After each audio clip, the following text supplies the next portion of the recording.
Hello everyone, welcome to my YouTube channel Nails Art. Are you ready for more nail art awesomeness? Newbies, subscribe my channel firstly to get latest videos. Let's jump right in. First of all, you make sure that your nails should be cleaned thoroughly. Now apply a base coat to protect your nails.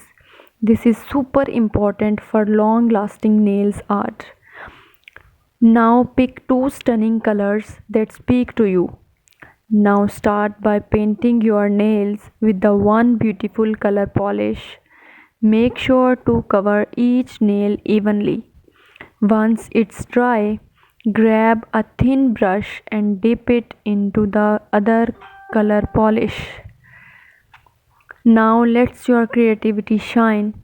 You can try a chic marble design, cute little hearts, or even a trendy abstract pattern.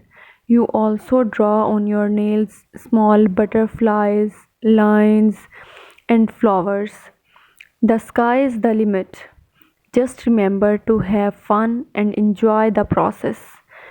Once you are happy with the design, let it dry completely.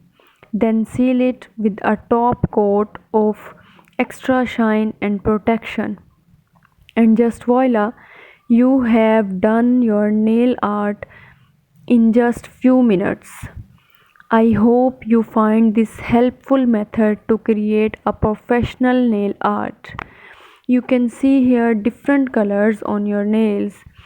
You can see shimmer, glitter, mute and sharp colors on nails. Yellow is a beautiful shade on nails. Black and transparent contrast with small hearts looking so beautiful. Pink and white combination always looks so beautiful. Lines and heart also increasing its beauty. White, black and pink contrasts looking so beautiful and gorgeous. Black lines looking perfect for nails. Transparent and black shade looking gorgeous. Pink and white shade looking awesome. You can try these shades on nails. Light pink and black also looking so gorgeous. White and black contrast looking perfect for nails. If you liked it, don't forget to give it a thumbs up and subscribe for more nail art inspirations. Have fun. Thanks for watching this video. Bye bye.